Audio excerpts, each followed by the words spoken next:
Durante los días solemnes de Semana Santa, el joven Nicolás de Altamira regresa al pueblo donde juró no volver jamás. Su alma sigue marcada por un amor que creyó perdido, Teresa, la mujer que ahora está comprometida con su propio hermano. Sus caminos se cruzarán en el domingo de Pascua, cuando una boda se convierta en una revelación que cambiará el destino de ambos para siempre. Una carta oculta, un secreto que clama salir a la luz y una decisión imposible entre la lealtad familiar y el deseo del corazón. ¿Hasta dónde llegarías tú por defender tu verdad y tu corazón? Antes de empezar esta inolvidable historia, cuéntame desde qué rincón del mundo estás escuchando. Y dime, ¿qué crees que hace a un romance de época realmente memorable? Prepárate, porque estás a punto de vivir una historia que no se olvida fácilmente. Año de 1844. Domingo de Ramos. El sol apenas asomaba entre los cerros húmedos del Valle de las Lomas, cuando una figura solitaria apareció por el camino de tierra que conducía al corazón de San Miguel. Era un jinete de porte erguido y levita oscura, cuyos ojos, escondidos tras el ala de su sombrero, no dejaban ver el peso de los años, pero sí el del silencio. Nicolás de Altamira regresaba. Las primeras en verlo fueron las lavanderas del río. Detuvieron sus manos en el agua al reconocer el perfil que tantas veces habían creído enterrado en el pasado. Una de ellas se persignó. Otra, sin hablar, recogió los lienzos y se alejó como si hubiera visto un fantasma. El caballo avanzaba al paso, levantando pequeñas nubes de polvo, mientras el hombre no apartaba la vista del horizonte. No había tocado aquellas tierras desde hacía 7 años, cuando fue expulsado por su propio padre bajo acusaciones que jamás se le permitió rebatir. Se fue con el nombre manchado, el corazón roto y la mirada de ella clavada en su espalda. San Miguel de las Lomas era el mismo en apariencia, pero todo le parecía más pequeño, más callado.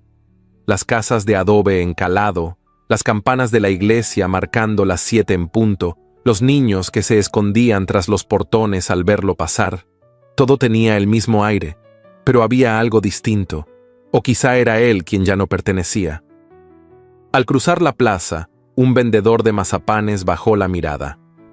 Un anciano, sentado en el pórtico de la cantina, murmuró entre dientes. Nadie se atrevió a saludarlo. Nadie, tampoco, le cerró el paso. En la entrada de la hacienda Altamira, 2 sirvientes se miraron entre sí al verlo desmontar. El más viejo de ellos, Jacinto, tardó unos segundos en reconocer al hijo mayor del patrón, y cuando lo hizo, se quitó el sombrero con manos temblorosas. «Don Nicolás». Él no respondió, asintió apenas, y caminó con paso firme hacia el portón de hierro forjado que tantos años antes había cruzado como heredero y del que salió como condenado. Los corredores de la casa grande estaban impregnados de cera y eucalipto. Al fondo se oía el leve murmullo de una mujer recitando versos bíblicos. Una criada lo condujo en silencio hasta el salón principal. Las puertas se abrieron con un rechinar suave, y entonces lo vio. Elías. De pie, junto a una de las ventanas, con el rostro bañado por la luz dorada del amanecer, el hermano menor sostenía una copa de cristal entre los dedos. Llevaba un traje de lino claro, con los puños almidonados y una flor en el ojal. Sonrió, pero en sus ojos no había alegría. ¡Qué sorpresa! No imaginé que tendrías el valor de volver. Nicolás no respondió de inmediato. Observó el rostro de quien había sido su compañero de infancia y en su semblante reconoció una dureza nueva, una ambición que antes dormía oculta. No vine a buscar valor, Elías. Vine porque nuestro padre me llamó. El padre está muy enfermo. No siempre sabe lo que dice, replicó Elías, dando un sorbo a su copa. No deberías haber venido sin avisar. Hay cosas que ya no te pertenecen. Antes de que Nicolás pudiera contestar, una figura entró en el salón desde el corredor lateral. Teresa. Ella traía entre las manos un cuenco con flores frescas, y su andar era leve, silencioso, como si flotara. el cabello recogido en un moño bajo, un vestido de muselina crema que se movía con cada paso, y los mismos ojos castaños que él recordaba, aunque ahora más serenos, más tristes. Se detuvo al verlo. El cuenco resbaló entre sus dedos y cayó al suelo. El aroma del jazmín se esparció por el aire como un suspiro. Nicolás no se movió, solo la miró. Sus ojos se encontraron por primera vez en 7 años, y el tiempo se detuvo. Ya no eran dos jóvenes con sueños al borde de la huida. Eran dos almas quebradas por el silencio y la duda, unidas por una herida que ninguno se había atrevido a tocar. «Teresa», murmuró él casi sin voz. Ella bajó la mirada. No dijo nada. Fue Elías quien rompió el momento. «Nicolás», dijo con voz más alta, «permíteme presentarte a mi prometida. Nos casamos el domingo de Pascua».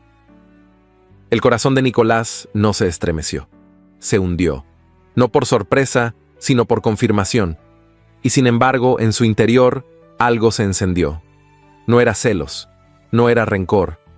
Era la sensación precisa de que algo no estaba bien, que lo que veía no era lo que parecía. «Felicidades», respondió con frialdad. «Me quedaré solo unos días, lo suficiente para cumplir con mi deber como hijo». Teresa recogió las flores sin mirarlo de nuevo. Elías fingió indiferencia. Nicolás dio media vuelta y salió del salón sin una palabra más. Pero mientras las campanas de la iglesia volvían a sonar a lo lejos, como un eco del pasado, en el aire quedó suspendida la pregunta no dicha. ¿Y si nunca fue ella quien lo traicionó? El regreso había comenzado, y con él, la verdad también buscaba su momento para volver. La tarde caía lentamente sobre los campos de lavanda que rodeaban la hacienda Altamira. La luz del sol, filtrada entre las ramas de los álamos, proyectaba sombras alargadas que se deslizaban como susurros antiguos por las paredes encaladas. En el interior de la casa, el silencio era tan denso como el polvo que cubría los estantes olvidados de la biblioteca. Nicolás había pedido no ser molestado.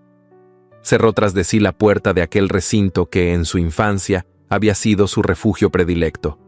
Las mismas paredes cubiertas de estanterías altas, los mismos tomos de cuero agrietado, y sin embargo, todo le parecía más frío, como si el tiempo se hubiera detenido justo el día de su partida.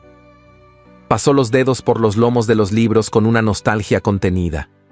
Tocaba con reverencia, como si cada volumen guardara un fragmento de lo que fue. Uno a uno, fue retirando los ejemplares, alineándolos en el escritorio. Buscaba sin buscar, como si algo lo llamara desde lo profundo de aquel rincón polvoriento. Fue entonces cuando lo sintió. Una hoja suelta, escondida entre las páginas de un libro de versos. No tenía título. Era delgada, amarillenta por los años, y estaba doblada en 2. Al abrirla, reconoció la caligrafía de inmediato. Era redonda, pausada, inconfundible. Teresa. Sus ojos recorrieron las primeras líneas con incredulidad, como si no comprendiera del todo lo que estaba leyendo. Luego, poco a poco, la tinta comenzó a clavarse en su pecho como agujas invisibles. Amado mío, esta noche partiré contigo. Te esperaré al pie del olivo mayor, después de la última campanada. No temas, he hablado con mi madre, ella lo comprende. No tengo otra vida si no es contigo. Nicolás dejó caer la carta sobre el escritorio. Sus manos temblaban. Se llevó los dedos a los labios, como si con ese gesto pudiera contener el torbellino que se levantaba en su interior. Cerró los ojos. Sintió cómo el piso desaparecía bajo sus pies. El peso de aquella revelación era más insoportable que cualquier castigo. Ella lo había esperado. Ella lo había amado. Y él la había condenado al silencio creyendo en una traición que jamás ocurrió. La traición fue otra, no de ella, sino de alguien más, alguien que interceptó esa carta, que la ocultó, que lo separó de Teresa con un acto tan preciso como cruel. La carta nunca llegó, y por eso su vida se desvió hacia un abismo. Abrió los ojos con lentitud. El atardecer ya se había tornado anaranjado y las sombras en el cuarto eran más densas. Volvió a tomar la carta con manos cuidadosas, como si sujetara a una flor marchita. La leyó completa, esta vez en silencio, paladeando cada palabra como quien prueba un fruto prohibido. Recordó la noche en que la esperó en vano, recordó el frío, la oscuridad, la desesperación al verla no llegar. Recordó haberla odiado por su silencio, y ahora, frente a la evidencia irrefutable, se sentía el hombre más pequeño de la tierra. En ese instante, el recuerdo de Teresa recogiendo las flores en el salón, la forma en que sus manos temblaron al verlo, la manera en que bajó la mirada sin pronunciar palabra, todo cobró un sentido nuevo. No era culpa. Era dolor. Un dolor que ella también había llevado en silencio durante 7 años. Nicolás apretó los labios, conteniendo la emoción que lo estremecía. Caminó hacia la ventana y miró hacia el campo.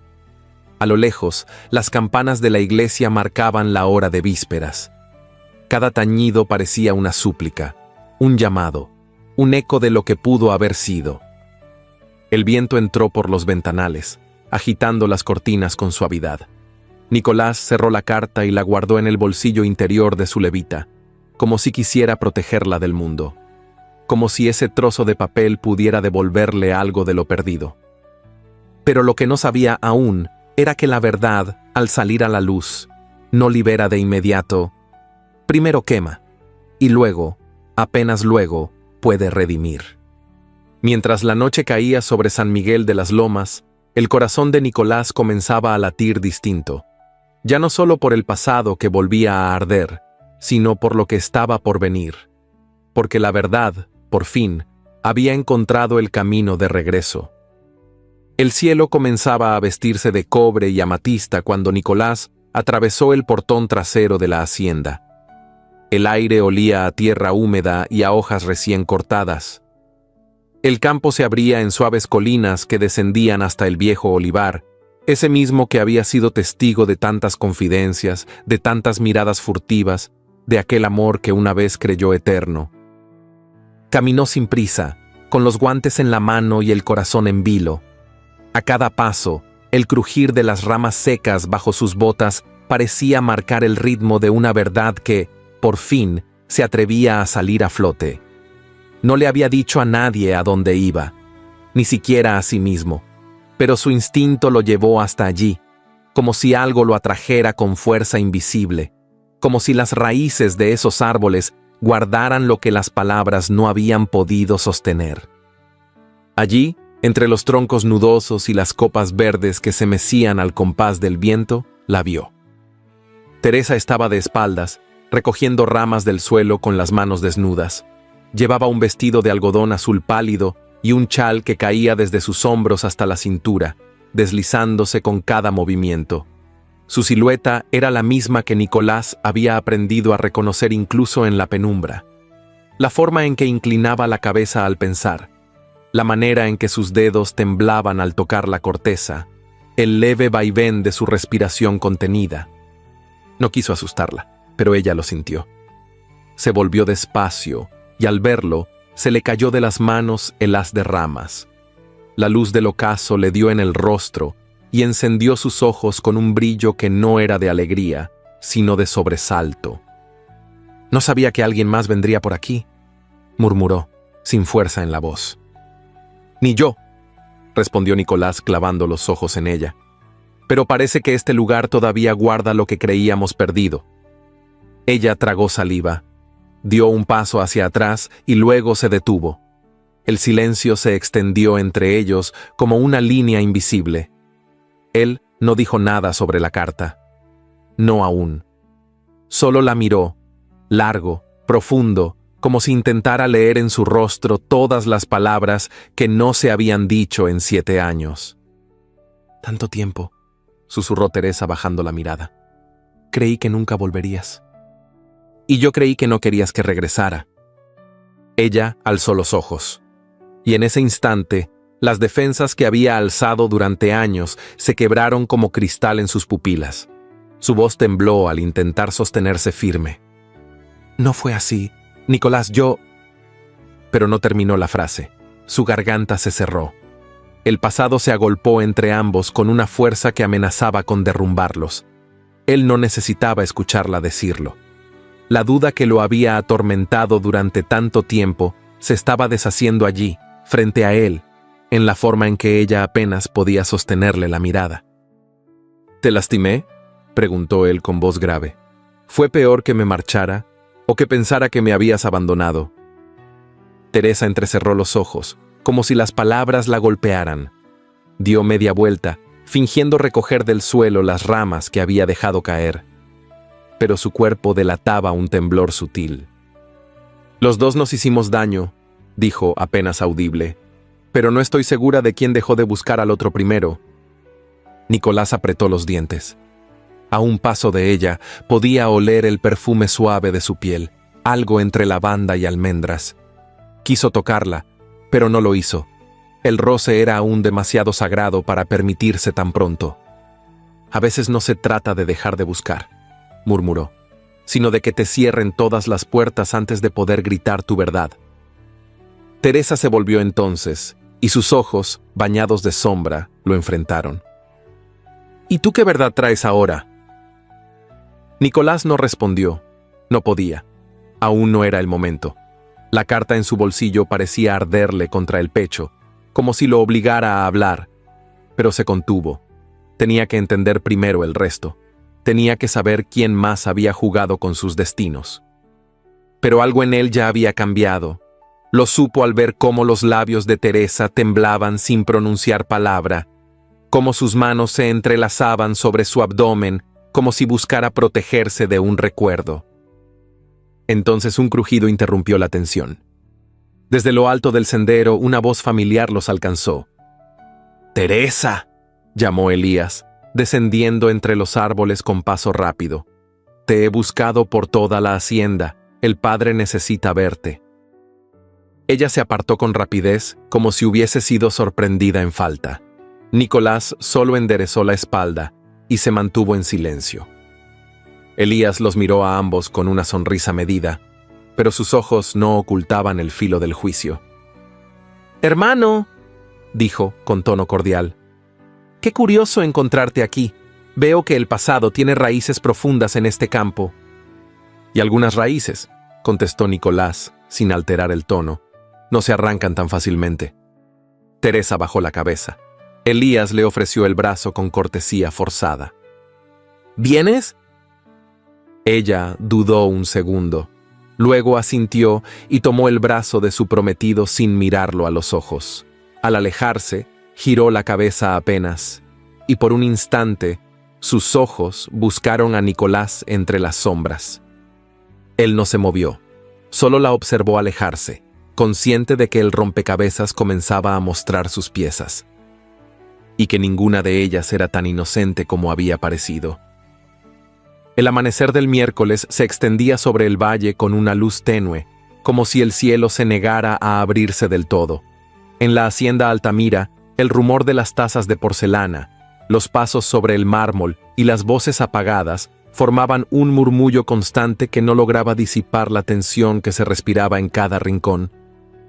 En el salón principal, los ventanales estaban abiertos y las cortinas ondeaban suavemente, dejando entrar el aroma lejano del jazmín que crecía junto al muro del jardín. Allí, sentado en un sillón de respaldo alto, Elías de Altamira sostenía una taza de café mientras contemplaba a Teresa con una mezcla de ternura estudiada y autoridad velada. «He estado pensando», dijo con voz pausada, sin dejar de observarla, «que quizá deberíamos adelantar la boda. Sería un gesto hermoso, una celebración de unión en estos días sagrados». Teresa levantó la vista desde su costura. Estaba sentada junto a la ventana, con un bastidor entre las manos, pero no había dado una sola puntada en los últimos minutos. «¿Adelantarla?», repitió con suavidad, como si la idea le hubiera llegado desde lejos. «Sí», insistió él, dejando la taza sobre la mesita de plata. «El domingo de Pascua, el pueblo estará reunido. Sería un símbolo perfecto, una nueva etapa para la familia, el fin de los rumores. y una señal de que nada ni nadie puede alterar lo que nos pertenece. Sus palabras parecían cuidadosamente elegidas, como si las hubiera ensayado antes de entrar. Teresa sintió cómo una sombra se deslizaba por su espalda. Había algo en el tono de Elías que no era ternura. Era necesidad, urgencia. «Creí que esperábamos la recuperación de su padre», respondió ella, sin mirar directamente. «Su estado aún es delicado». «Y justamente por eso», dijo Elías con un aire ensayadamente compasivo. «Una ceremonia sencilla, pero digna. Algo que le devuelva la paz. Podría ser lo último que vea antes de partir». La frase la golpeó más de lo que esperaba. Bajó la vista y dejó la costura sobre su regazo. Sus dedos se entrelazaron buscando refugio. No era miedo lo que sentía. Era una opresión distinta, más silenciosa, más difícil de nombrar. «No sé si es prudente», dijo finalmente, con una voz que apenas le pertenecía. «No lo es», interrumpió Elías, sonriendo con esa sonrisa que sabía usar cuando quería cerrar una conversación. «Pero es necesario. Créeme, Teresa. A veces hay decisiones que deben tomarse sin esperar a que el mundo esté de acuerdo». Ella no respondió. Solo se quedó inmóvil, con los ojos clavados en un punto invisible del jardín. Esa misma tarde, en los establos antiguos que colindaban con el campo abierto, Nicolás se inclinaba junto a un arcón de madera desgastada. A su alrededor, herramientas viejas, sogas, piezas de arado oxidadas, y en el aire, el polvo de los años mezclado con el olor a cuero y tierra húmeda. Había preguntado por los libros de contabilidad antiguos, los registros de personal, cualquier documento que le permitiera comprender lo que había cambiado en su ausencia. Y Jacinto, el mayordomo más antiguo, había accedido a regañadientes a mostrarle los archivos olvidados. «Aquí está todo lo que su padre no quiso quemar», dijo con voz baja, como si temiera que las paredes escucharan. «Aunque dudo que encuentre algo que valga la pena». Nicolás abrió el arcón y comenzó a revisar en silencio. No buscaba cifras, buscaba patrones, firmas, fechas, detalles. Quería entender qué lugar había ocupado Elías durante los años en que él fue borrado del mapa. Y algo en su interior le decía que ese lugar había sido más grande de lo que cualquiera suponía. «¿Es cierto lo que dicen?», preguntó Jacinto desde la sombra. «¿Que el joven Elías será declarado único heredero esta misma semana?». Nicolás se irguió con lentitud. Sus ojos encontraron los del viejo criado, y la chispa que brilló en su mirada no fue de sorpresa, sino de confirmación. «¿Quién lo dice?». «Todos. En la plaza, en la panadería, hasta en la iglesia. El sacerdote bendijo sus intenciones el domingo. Dicen que su padre lo firmará en cuanto recupere un poco de fuerza, y que la boda será en Pascua, con toda pompa». Nicolás guardó silencio unos segundos. Luego volvió a inclinarse sobre los papeles. «Gracias, Jacinto. Eso era justo lo que necesitaba saber». Esa noche, en los corredores silenciosos de la hacienda, Teresa caminaba de regreso a su habitación. Llevaba un farol en la mano y el rostro cubierto por la sombra de sus propios pensamientos. Pasó junto a un ventanal y se detuvo. A lo lejos, en el campo, vio una silueta solitaria que caminaba entre los árboles. Era Nicolás. Ella no lo llamó, no abrió la ventana, solo lo miró alejarse, como si su presencia le arrancara una parte del alma que aún no estaba lista para volver a latir. Las sombras del juego habían comenzado, y nadie saldría ileso. La luz de la mañana entraba con delicadeza por los ventanales altos de la galería. El jueves había amanecido con un aire más espeso, como si el propio cielo guardara silencio en respeto por los días santos. La hacienda se movía con pasos más lentos, con voces más apagadas, y el sonido de las campanas del templo, a lo lejos, llegaba envuelto en una melancolía que parecía hundirse en cada rincón de la casa. En el ala oriental, donde el silencio era más profundo que en ningún otro lugar, don Francisco de Altamira reposaba entre almohadas altas y sábanas bordadas por manos que ya no vivían. El rostro del patriarca, antaño severo y altivo, era ahora una sombra de lo que había sido. La palidez de su piel competía con el blanco de su camisón, y sus ojos, hundidos en la fiebre, se abrían apenas cuando alguien entraba en la habitación. Nicolás se detuvo ante la puerta con la mano sobre el picaporte, sintiendo un leve temblor en la punta de los dedos. No era miedo, era el peso de los años, del orgullo roto, del amor ausente. Respiró hondo y empujó la hoja de madera con suavidad. «Padre», dijo con voz firme pero baja, «soy yo». Los ojos de don Francisco se movieron lentamente hasta encontrar los de su hijo. Durante un instante no hubo palabras, solo un reconocimiento silencioso entre dos hombres distantes que alguna vez fueron reflejo uno del otro. «Te tardaste», murmuró el anciano con un hilo de voz que apenas atravesaba el aire. Nicolás se acercó, tomó una silla y se sentó junto al lecho. El olor a medicamentos, a lino y a madera vieja lo envolvió con fuerza. «Usted me mandó lejos», respondió sin dureza. «Yo solo cumplí su voluntad».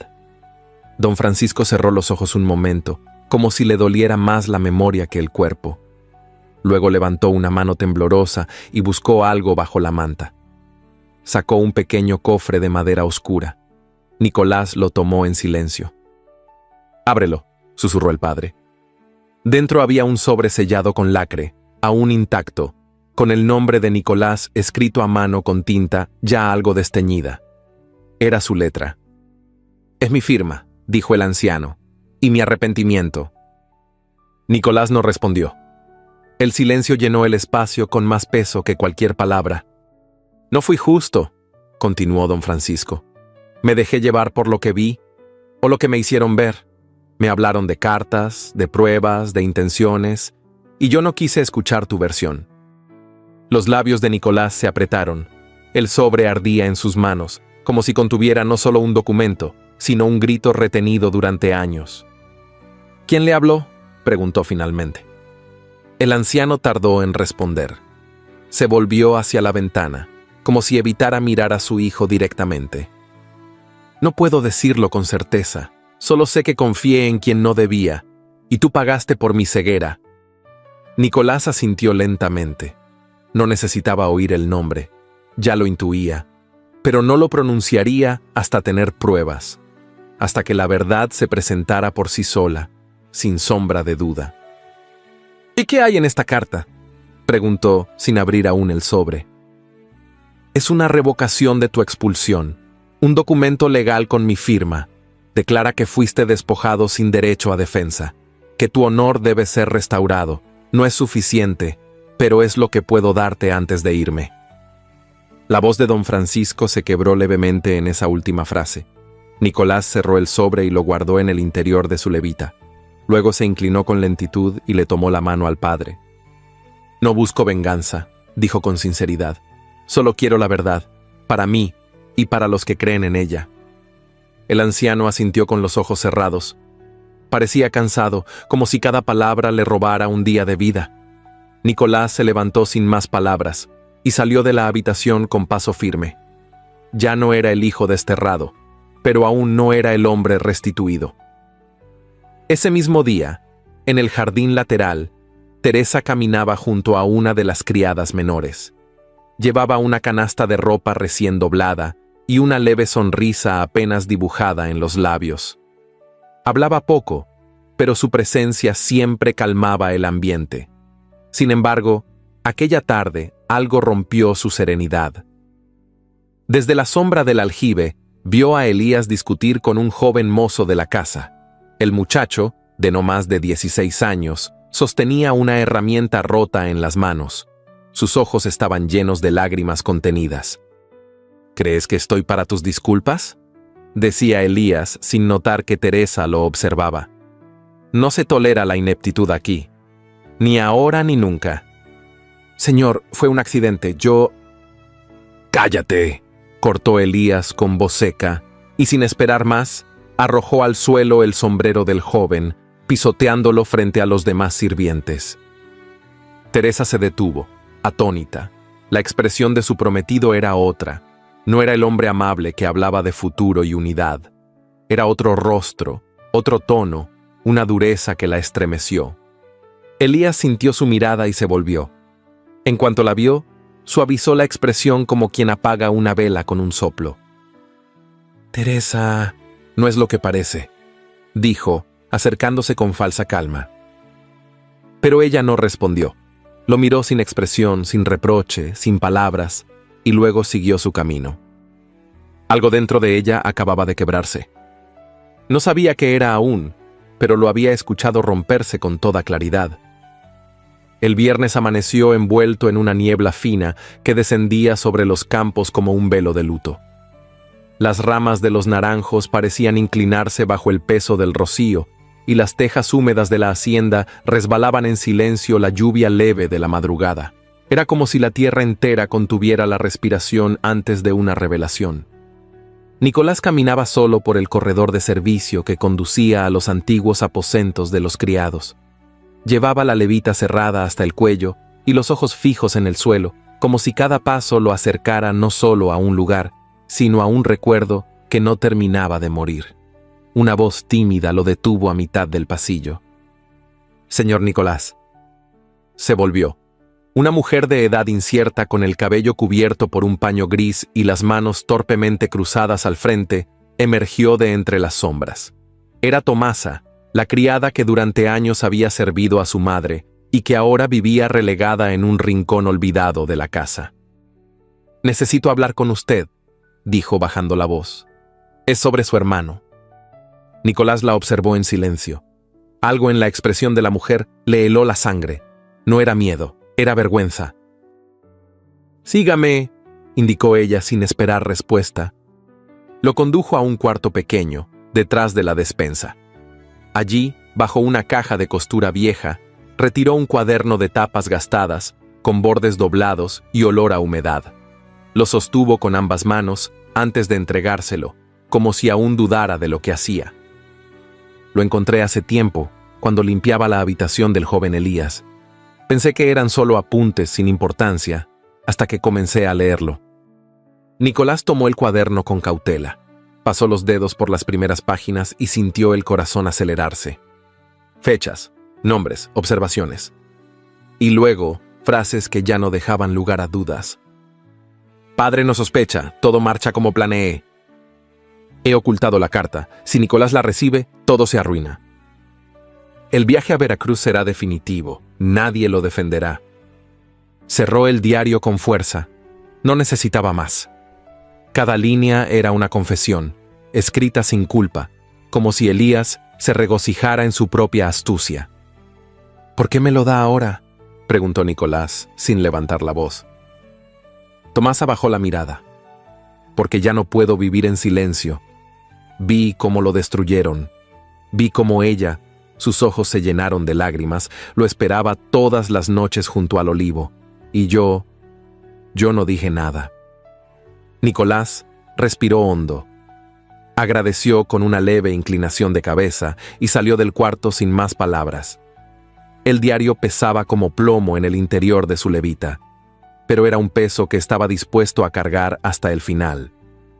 En el ala sur de la hacienda, Teresa terminaba de abotonarse el vestido frente al espejo.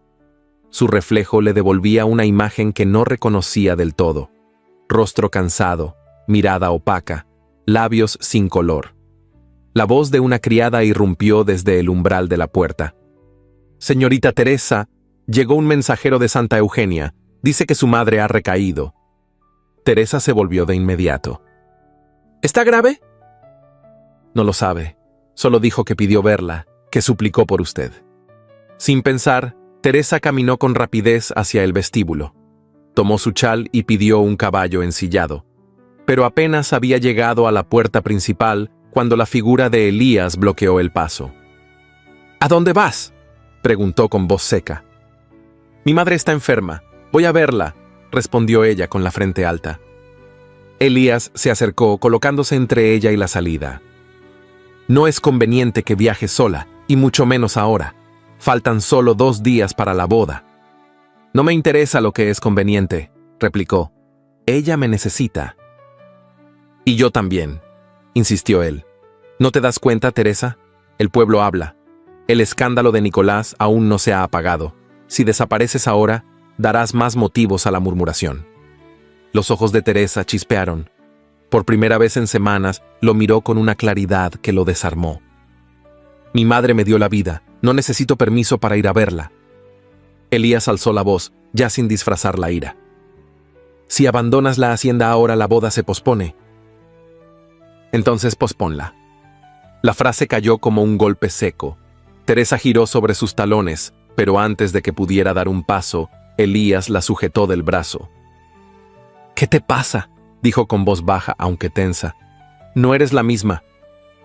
Ella lo miró sin miedo. Tal vez estoy empezando a ver con claridad. Se soltó con firmeza y desapareció escaleras arriba. No viajó esa noche, pero algo dentro de ella había partido ya. Esa madrugada, Nicolás salió al jardín con el diario entre las manos. Lo sostuvo bajo la luz de la luna, como si aún necesitara convencerse de que era real. Y mientras el viento nocturno mecía las copas de los árboles, supo que la verdad, por fin, tenía nombre. Y ese nombre, aunque aún no lo pronunciara, pronto resonaría en toda la hacienda. El amanecer del domingo de Pascua llegó teñido de un cielo lívido, sin el fulgor prometido de la resurrección. Las nubes, espesas y bajas, cubrían San Miguel de las Lomas con un velo gris que parecía anunciar no gloria, sino juicio. No soplaba viento. No cantaban los pájaros. Solo el murmullo lejano de la fuente del atrio rompía el silencio con su letanía de agua interminable. Desde temprano, las campanas de la iglesia habían sido preparadas para tañer con solemnidad. Los bancos fueron adornados con flores blancas traídas desde los huertos del valle. Un manto de lino puro cubría el altar, y sobre él descansaban 2 anillos de oro pálido en una bandeja de plata. Todo estaba dispuesto. Todo, menos los corazones. La iglesia se fue llenando con rostros conocidos. Señoras de rebozo oscuro, caballeros de levita, niños con botas lustradas. Todos sabían lo que se celebraría ese día: la unión de Elías de Altamira con Teresa Montero. Un enlace que había nacido de un pacto silencioso entre clases, una promesa de orden y estabilidad, pero también una unión observada con recelo por algunos y con morbo por otros. Teresa caminó entre los asistentes envuelta en un vestido marfil de manga larga, sin bordados ni encajes. Era un vestido bello, pero sin alegría. Su cabello recogido dejaba ver el contorno fino del cuello, y su paso era firme, aunque sus labios no conservaran color. A su lado, su madre, aún convaleciente, la sostenía del brazo con una delicadeza frágil. Había insistido en estar presente, a pesar de las advertencias del médico. Elías las esperaba al pie del altar, con una sonrisa apretada y los ojos vacíos de ternura. Nicolás estaba de pie al final del templo, junto a una de las columnas de piedra. No vestía como invitado ni como testigo. Vestía como un hombre que observa desde la sombra el final de una mentira. Llevaba el rostro sereno, pero la mirada encendida. El sacerdote comenzó el rito. Su voz retumbaba en las paredes altas, entre vitrales apagados por el cielo nublado. Teresa apenas escuchaba. Todo a su alrededor se movía como en un sueño espeso. Sentía la presión del aire, el calor de las miradas, el temblor de sus propios dedos. Teresa Montero, dijo el sacerdote dirigiéndose a ella, ¿aceptas a Elías de Altamira como tu legítimo esposo? Un segundo de silencio. Otro más. Teresa dio un paso al frente. Sus labios se abrieron, pero no para decir sí. No.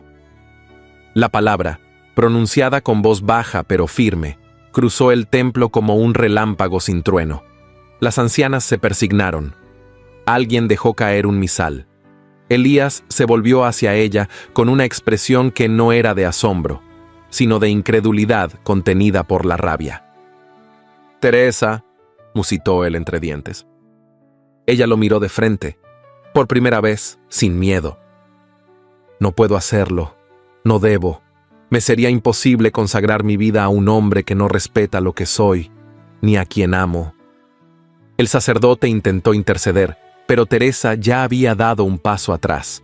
Su madre, débil pero digna, buscó su mano, y juntas, en silencio, comenzaron a caminar por el pasillo central, bajo los susurros cada vez más altos de los presentes. Elías no se movió. Tenía la mandíbula tensa, las manos cerradas en puños. Pero no gritó, no corrió tras ella. Solo bajó la mirada, como si el mundo hubiera girado demasiado rápido y lo dejara por fin del lado equivocado. Nicolás la vio pasar junto a él. Ella no se detuvo, pero sus ojos, fugazmente, lo buscaron. Y en ese instante, él supo que ya no estaba solo. Esa misma tarde, la casa se sumió en una quietud que dolía. Don Francisco había recibido la noticia apenas minutos después de que Teresa abandonara el templo.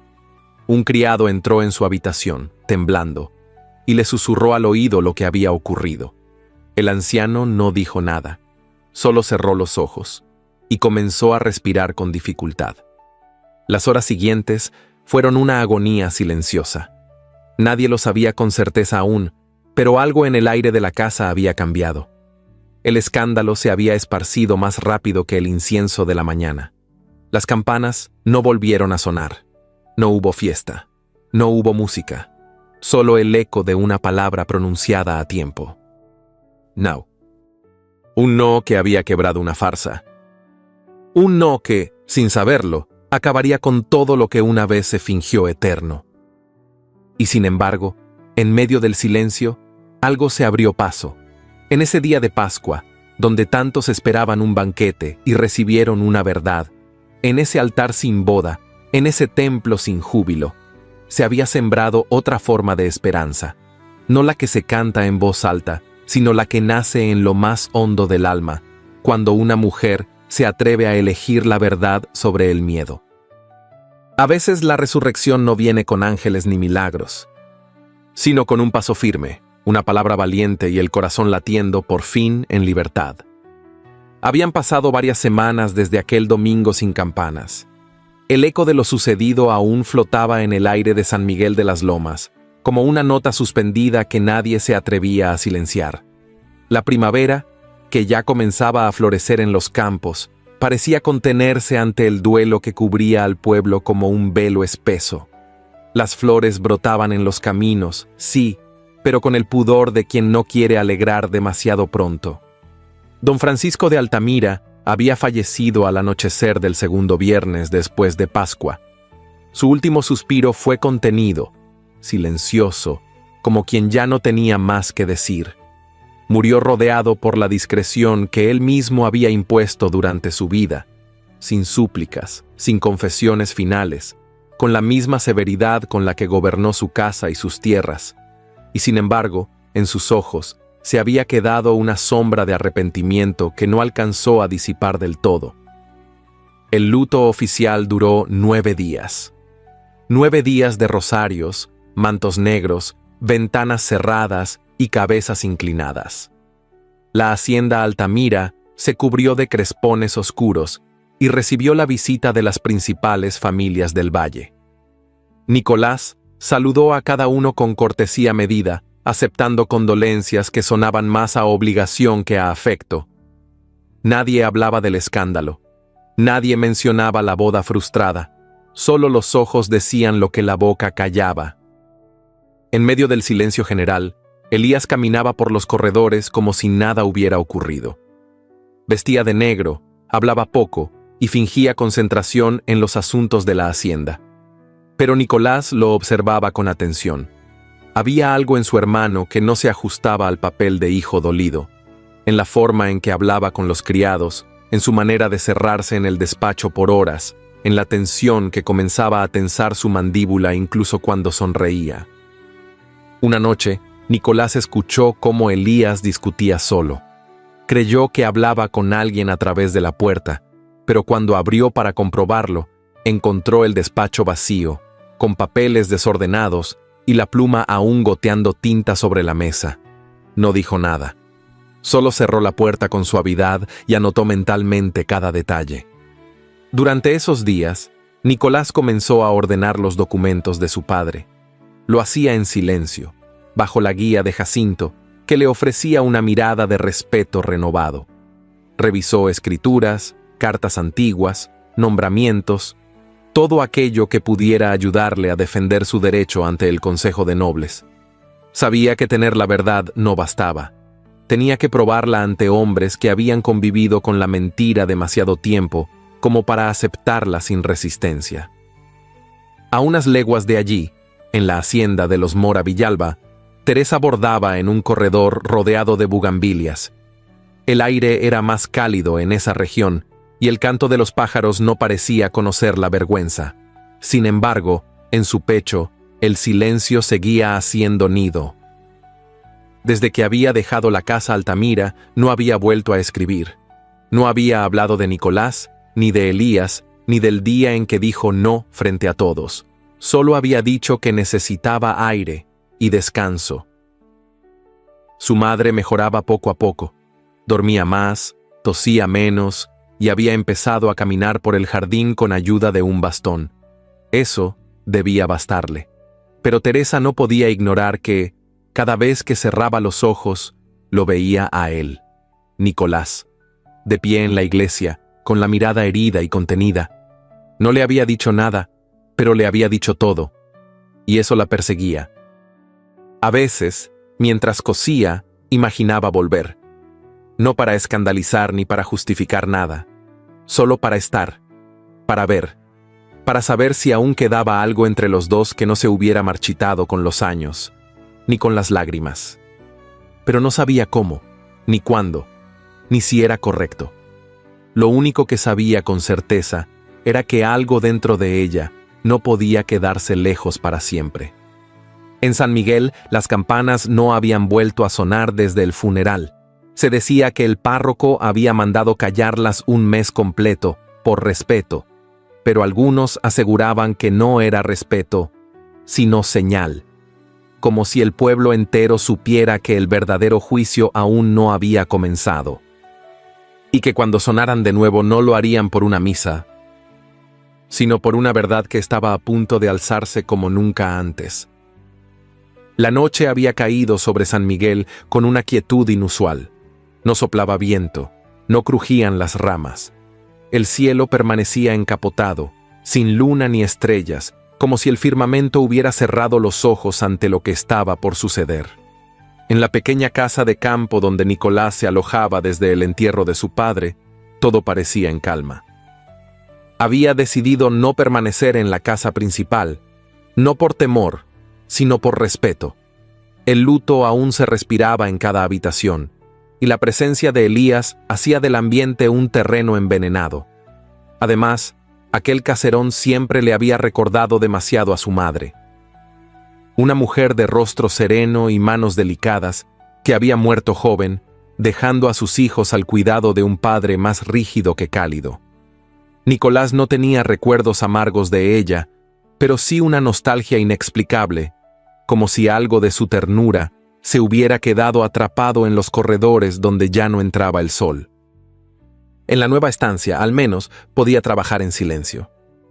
Nicolás, ajeno al peligro que se gestaba en las sombras, se encontraba en su despacho, revisando unos documentos bajo la luz temblorosa de un candelabro.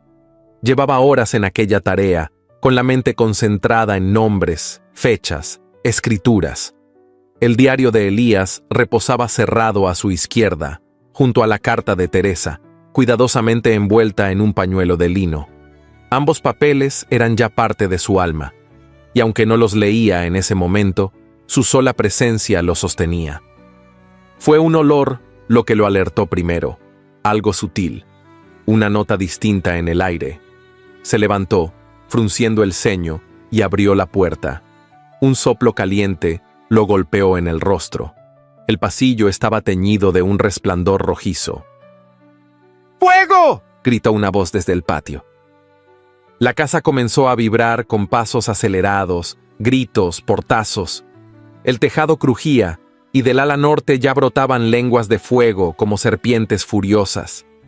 Nicolás corrió hacia los establos para buscar ayuda, pero una explosión leve Lo hizo caer al suelo. El humo lo envolvía, lo cegaba, le arrancaba el aliento. Tosió con fuerza, cubriéndose el rostro con la manga. Un segundo intento de avanzar le falló. La madera comenzaba a ceder bajo sus pies. Una figura emergió entonces entre las sombras. ¡Don Nicolás! Era Tomás, el joven mozo que había servido a su padre. ¡Por aquí, señor! ¡Rápido! Nicolás se dejó guiar, tambaleante. Sus piernas no respondían del todo. El calor le mordía los brazos, el rostro, el cuello. Lograron salir por una puerta lateral, cayendo sobre la tierra húmeda del jardín. Allí, por fin, respiró. Tosió una y otra vez. Sentía la piel arder, pero estaba vivo. La noticia del incendio se propagó al amanecer, como el humo que aún flotaba sobre los campos. Teresa la recibió en casa de sus tíos, mientras bordaba junto a su madre. Un carruaje traía un recado urgente, sin firma, sin sello, pero con la tinta aún fresca. La hacienda de Nicolás fue incendiada. Está herido, pero vivo. El corazón de Teresa se detuvo por un instante. No hizo preguntas. No esperó permiso. Esa misma tarde, bajo pretexto de visitar una tía enferma, tomó su maleta más pequeña, vistió de manera discreta y partió. Nadie en su casa sospechó que su destino era San Miguel. Solo su madre la abrazó más fuerte de lo normal y le dijo al oído: «Donde hay verdad, hija, no hay que temer al regreso». Nicolás yacía en una habitación improvisada en la casa de Jacinto. Tenía los brazos vendados hasta los codos y un lado del rostro enrojecido por el calor. Aún así, se mantenía lúcido. Le habían prohibido hablar mucho, pero sus ojos no sabían callar. Miraban todo con una mezcla de dolor y resignación. Teresa llegó al anochecer. Entró sin anunciarse. Jacinto la vio pasar sin detenerla. Nicolás la reconoció en el instante en que sus pasos cruzaron el umbral. Ella se detuvo junto a la puerta. Lo observó sin acercarse todavía. Él sonrió apenas, sin fuerza, y con voz débil, dijo: «Sabía que vendrías». Teresa se acercó sin prisa. Se sentó junto a su lecho y tomó su mano, con ternura infinita. Sus dedos temblaban. «¿Quién hizo esto?», preguntó con voz entrecortada. «No lo sé», respondió él, «pero ya no importa tanto». Del bolsillo de su levita, aún sobre la silla, extrajo con dificultad el pañuelo de lino. Lo extendió. La carta. Aquella carta jamás leída a tiempo. Teresa la reconoció al instante. Sus ojos se abrieron, su respiración se cortó. ¿Dónde la encontraste? Estaba escondida entre mis libros. 7 años ahí, en silencio, como tú. Teresa llevó la mano a los labios. Las lágrimas comenzaron a caer sin aviso. No eran lágrimas de dolor, eran de alivio, de duelo, de todo lo que nunca se dijo. Yo creí que habías huido sin mí, que te habías rendido, dijo, ahogada entre sollozos. Y yo creí que me habías traicionado, que nunca me amaste. Nunca dejé de amarte, susurró ella, inclinándose hacia él.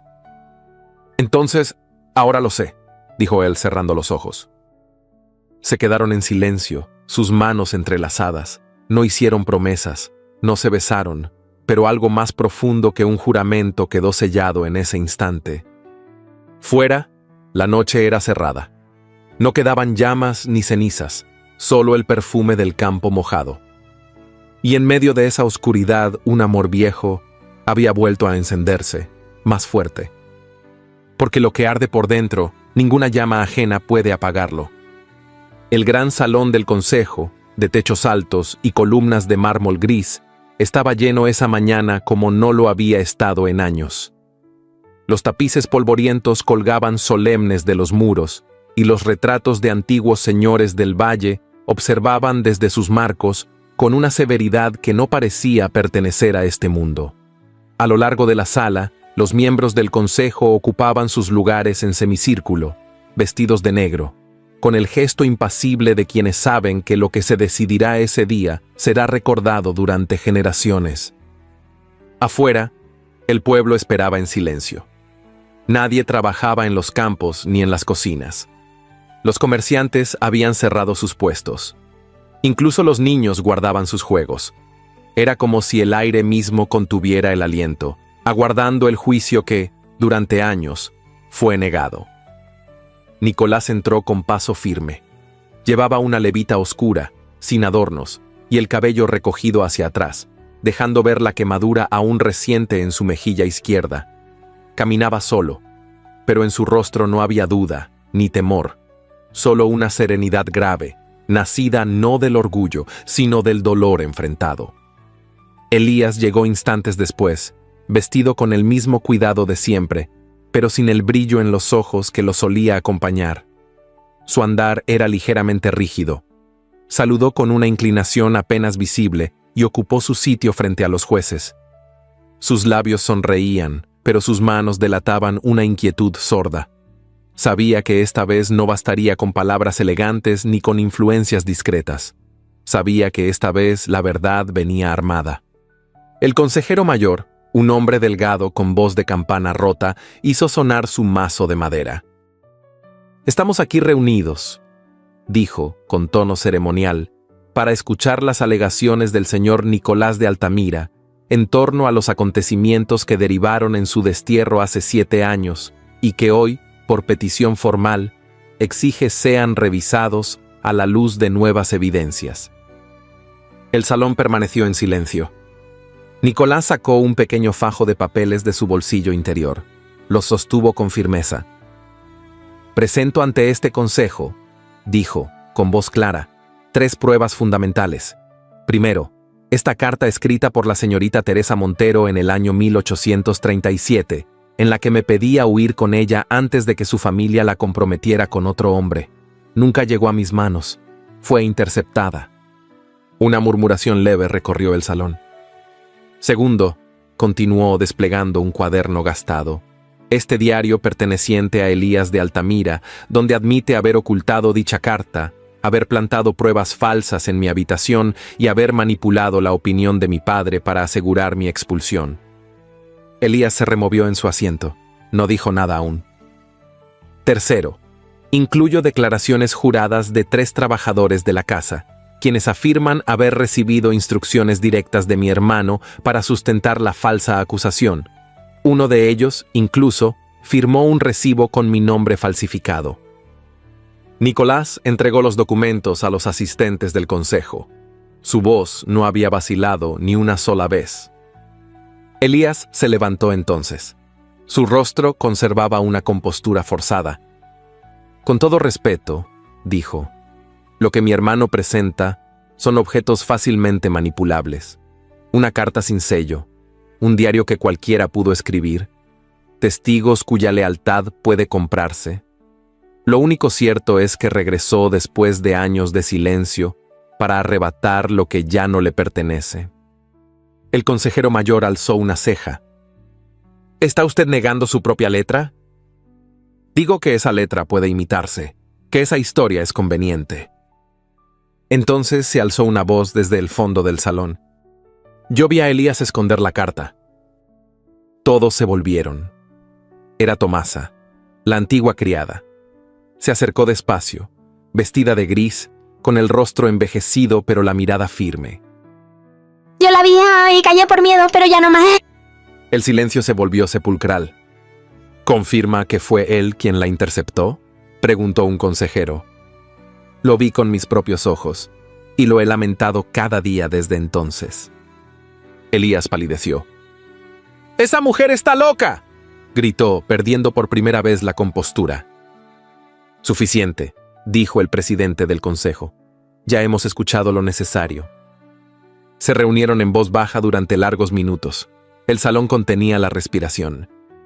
Finalmente, el anciano se puso de pie y declaró: «El Consejo de San Miguel de las Lomas ha deliberado.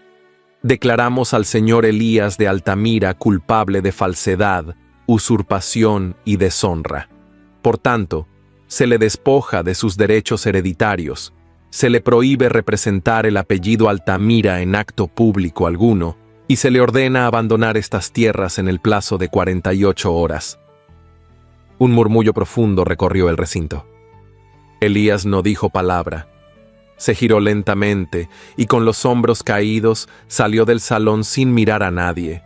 No tenía ya ni aliados, ni máscaras. El consejero mayor miró a Nicolás. Y usted, por voluntad de este consejo y por justicia debida, queda restituido en todos sus derechos. Su honor ha sido limpiado. Nicolás inclinó la cabeza, sin sonrisa. El peso de la verdad, aunque liberador, aún dolía. Salió del salón bajo la mirada de todos, y por primera vez, en muchos años, lo hizo sin sentir vergüenza. Fuera, en la plaza, el pueblo esperaba. Cuando lo vieron aparecer, las primeras campanas comenzaron a sonar. No para celebrar una boda ni un nacimiento, sino para anunciar que después de tanto silencio, la verdad por fin había hablado. La mañana amaneció clara en el Valle de las Lomas, como si el cielo mismo hubiese sido lavado por dentro. Después de semanas de nubarrones, silencios y susurros, el sol apareció con una tibieza renovada, derramando luz dorada sobre los caminos de piedra y los campos reverdecidos. Las campanas del templo, que habían guardado luto desde hacía demasiado tiempo, comenzaron a sonar al alba con una cadencia firme y serena. No anunciaban una misa, no anunciaban una boda, anunciaban el fin de una era y el comienzo de otra. La plaza del pueblo se llenó antes del mediodía. No hubo edictos ni invitaciones formales, pero todos sabían que aquel día sería distinto. Hombres con sombreros en la mano, mujeres de mantilla, niños con los ojos abiertos como si esperaran ver algo que sus padres nunca habían visto. Los más viejos murmuraban oraciones, no por tradición, sino por respeto. En el centro de la plaza se alzó una tarima de madera. Allí, ante la mirada del pueblo entero, apareció Nicolás. Vestía de oscuro, pero sin rigidez. Sus botas estaban limpias, su levita cerrada hasta el cuello y sus ojos encendidos por algo más fuerte que el triunfo, la convicción. A su lado, Teresa, de blanco sencillo, sin joyas ni encajes, solo una flor en el cabello y la dignidad en el alma. El pueblo los miró en silencio. Nicolás dio un paso al frente. Su voz, cuando habló, era serena como el río en calma, pero con la fuerza de quien conoce el dolor y ya no le teme. San Miguel de las Lomas ha sido durante generaciones una tierra noble, pero también herida. Hoy vengo a agradecer a quienes me dieron su voz cuando otros me la arrebataron. Pero no vengo solo a hablar de mí. Vengo a hablar de lo que haremos, de lo que construiremos juntos. Algunos en la multitud inclinaron la cabeza, otros lo miraron con sorpresa. Nadie esperaba esas palabras. La hacienda Altamira será transformada. Las tierras serán redistribuidas. Los antiguos privilegios que negaban dignidad a quienes la trabajaban, hoy dejan de existir. Se oyó un murmullo, pero no de duda, sino de incredulidad contenida. He creado un consejo campesino. Se escuchará la voz del jornalero, del artesano, del maestro. Habrá escuelas en cada aldea, comenzando por la primera, que abrirá sus puertas en 3 semanas, y quien estará al frente de esa escuela será una mujer que supo ver cuando nadie quiso mirar. Nicolás giró suavemente el rostro hacia Teresa, y ella dio un paso al frente, sin bajar la mirada. La brisa mecía su cabello con lentitud. Cuando habló, su voz fue más baja que la de él, pero no menos firme. Mi lugar no está en un salón ni en una vitrina. Mi lugar está donde los niños aprendan a leer, donde las mujeres puedan alzar la voz sin temor, donde las hijas del campo tengan un futuro sin tener que callar para ser aceptadas. Un aplauso tímido rompió el silencio, luego otro, y otro más. Algunos lloraban, otros aplaudían sin saber por qué exactamente, pero sintiendo en el pecho algo que hacía años no sentían: respeto y esperanza. Jacinto, desde el fondo de la plaza, se quitó el sombrero. Tomasa, la antigua criada, apretó entre sus manos un rosario gastado, y una mujer que vendía panecillos cruzó los brazos con el orgullo de quien por fin se siente vista. Las campanas volvieron a sonar, no como aquellas de bodas arregladas ni de misas forzadas. Sonaron libres, lentas, verdaderas. Teresa y Nicolás se tomaron de la mano, no como quien se exhibe, sino como quien se encuentra. No hubo promesas eternas ni juramentos grandilocuentes, solo la certeza muda de que habían vencido no por gritar más fuerte, sino por no rendirse. Y en ese instante, bajo el cielo claro y los ojos del pueblo, el amor dejó de ser una herida para convertirse, al fin, en la semilla de algo más grande. Un nuevo amanecer, justo, sencillo y profundamente verdadero. El sol se alzaba con lentitud sobre el valle de las lomas, tibio y generoso, como si cada rayo supiera exactamente dónde posarse. Las flores silvestres cubrían los caminos con colores nuevos, los campos se mecían al ritmo del viento, y en la plaza el bullicio era el de una comunidad viva, laboriosa, en paz. Había pasado un año desde aquel amanecer distinto, cuando las campanas no llamaron a misa ni a juicio, sino a esperanza. Desde entonces, el silencio fue sustituido por palabras, por libros, por cantos, por decisiones tomadas en común. La vieja hacienda Altamira no era ya el centro del poder, sino el corazón de un nuevo orden. Sus salones se habían convertido en aulas, su salón de reuniones en una biblioteca, y los pasillos donde antes se murmuraban secretos, ahora resonaban con las voces de niños aprendiendo a leer. Teresa cruzaba esos corredores cada mañana con un cuaderno bajo el brazo, el cabello recogido con sencillez y la mirada siempre atenta. Su presencia era firme pero dulce, y su respeto ganado no por apellido, sino por constancia. Nicolás, desde la oficina junto al olivar, observaba el valle como quien contempla no lo que posee, sino lo que ha aprendido a cuidar. Había días en los que caminaba entre los trabajadores sin necesidad de escolta ni distancia, y otros en los que, simplemente, se sentaba bajo un árbol con un cuaderno en blanco. Fue en uno de esos días, al inicio del mes de abril, que tomó la pluma, cerró los ojos unos segundos y comenzó a escribir. Mi querido hijo, no sé aún cómo será tu voz ni el color de tus ojos. No sé si tendrás el andar de tu madre o la forma en que frunzo el ceño al pensar. Pero sí sé que, cuando llegues, heredarás algo más que esta tierra. Heredarás una historia. No una de batallas ni de conquistas, una historia de errores, de silencios, de injusticias, pero también de redención. Durante años creí que la verdad podía enterrarse con el tiempo, pero aprendí que la verdad, cuando es real, resiste. Aun cuando la sepultan, aun cuando la niegan, aun cuando la disfrazan, resiste. Y cuando vuelve a salir a la luz, no lo hace para castigar, sino para sanar. Tu madre y yo no comenzamos nuestra historia en el altar, ni con fiestas, ni con aplausos. La comenzamos con una carta nunca entregada, con una palabra negada a tiempo, con una llama que casi se apaga. Pero no se apagó. La verdad nos devolvió la dignidad, y el amor, sin ruido, nos devolvió la vida. Hoy el valle florece, no porque se haya olvidado el pasado, sino porque lo honramos sin permitir que nos encadene.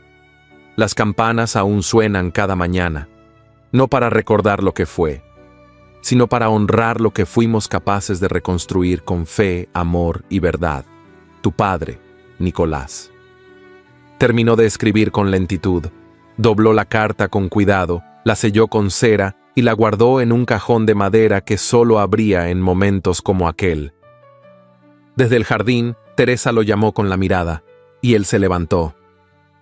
La mañana continuaba, las campanas sonaban, y el eco de cada campanada llevaba consigo no la memoria de una herida, sino el testimonio de una promesa cumplida. El invierno había llegado temprano aquel año al Valle de las Lomas. La escarcha adornaba las copas de los árboles como si el cielo hubiese bordado cada rama con hilos de plata. El aire olía a leña encendida, a pan recién horneado y a una calma que solo puede habitar en los lugares donde el dolor ya no tiene dominio.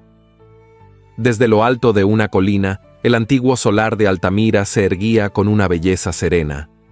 Sus muros, antaño fríos y solemnes, albergaban ahora un murmullo de risas, pasos pequeños y música suave. No era solo una residencia real. Se había convertido en el corazón de un pueblo que había aprendido a latir distinto. Dentro, junto a una chimenea crepitante, Teresa bordaba en silencio. El cabello, ahora salpicado de hebras blancas, recogido con la misma sencillez de siempre. La mirada seguía viva, aunque matizada por la sabiduría de quien ha visto florecer lo imposible. A su alrededor, libros abiertos, dibujos infantiles y una pequeña muñeca de trapo sobre un banco de madera. ¿Ya terminó?, preguntó una voz infantil desde el otro lado del salón. Casi, mi amor, respondió Teresa con una sonrisa que nacía del alma. Una niña de grandes ojos oscuros corrió hacia ella con un cuaderno entre las manos. Papá dice que va a leer una historia esta noche, una de las que él mismo escribió. Teresa asintió, acariciándole el cabello. Entonces será una noche especial. En la biblioteca, Nicolás acomodaba unos pergaminos. El tiempo lo había vuelto más pausado, pero no menos firme. Su cabello, canoso en las sienes, solo acentuaba la profundidad de su expresión. Había escrito crónicas, leyes locales, cuentos para las escuelas del valle, pero su historia más íntima no estaba en las páginas, sino en las decisiones que cada día había sostenido sin ostentación. Afuera, las escuelas seguían abiertas. El Consejo Campesino era una realidad sólida. Los trabajadores tenían voz, tierra y dignidad. Nadie temía hablar en las asambleas de cada estación. Los hijos de jornaleros se sentaban en los mismos pupitres que los nietos de antiguos terratenientes. Aún había desigualdades, claro, pero también había algo nuevo: justicia en movimiento. De Elías de Altamira no se volvió a hablar en público. Dicen que vagó por el norte durante años, siempre huyendo de sí mismo. Unos afirman que cambió de nombre y de rostro. Otros, que murió solo, sin herederos, sin honra. Pero en San Miguel no había rencor, solo silencio. Un silencio firme, que no olvida, pero no alimenta sombras. Jacinto había fallecido 3 inviernos atrás, rodeado por los suyos. Su retrato colgaba en la nueva escuela con una dedicatoria bordada por Teresa, a quien fue leal cuando el mundo no lo era. Tomasa, ya encorvada, aún paseaba por los jardines. Los niños la buscaban para escuchar sus historias. Ella decía que no sabía leer, pero que había aprendido a contar con el corazón. Esa noche, en el salón principal, Nicolás se sentó en su sillón favorito. A su alrededor, Teresa, sus hijos y algunos vecinos cercanos. En sus manos, una hoja amarillenta con tinta desvaída. «Hoy no leeré una historia mía», anunció. «Leeré una carta que escribí hace años, antes de que todo esto existiera como lo conocen». Y mientras su voz llenaba la estancia con aquella promesa escrita al hijo que aún no conocía, las llamas danzaban en la chimenea como ecos del pasado que ya no dolía. Afuera, las campanas del pueblo comenzaron a sonar. Su tono era grave, pausado, pero lleno de vida. Y en cada campanada parecía resonar una verdad sencilla y honda: que el amor, cuando nace del fuego y sobrevive a la mentira, no solo resiste al tiempo, lo transforma. Porque 10 años después, el amor seguía allí, no como en los cuentos, sino como en la vida, silencioso, constante, eterno. Dicen que el tiempo lo cura todo, pero esta historia nos recuerda que a veces no es el tiempo, sino el valor de enfrentar la verdad, la fuerza de una decisión a tiempo y la ternura de un amor que se niega a morir. Nicolás y Teresa no vencieron con gritos ni con venganza, vencieron con silencio firme, con integridad, con miradas que dijeron más que 1000 palabras. Ellos nos enseñan que, por más años que pasen, cuando el amor es verdadero, siempre encuentra el camino de regreso. ¿Y tú, que has llegado hasta aquí, qué sentiste al acompañarlos en este viaje? ¿Qué parte de la historia tocó tu corazón? Déjanos tu opinión en los comentarios. Nos encantará leer tu reflexión. Y si realmente viviste esta historia intensamente, te invito a escribir la palabra campanas en los comentarios. Así sabremos que estuviste con nosotros hasta el último eco, y nos ayudarás a que esta historia llegue a más corazones. No olvides que en las tarjetas te dejo otras narraciones igual de profundas, conmovedoras y llenas de alma. Si esta historia te tocó, las que vienen no te soltarán. Gracias por ser parte de este canal donde el amor, la memoria y la verdad nunca pasan de moda. Hasta la próxima historia, y recuerda, las campanas aún suenan.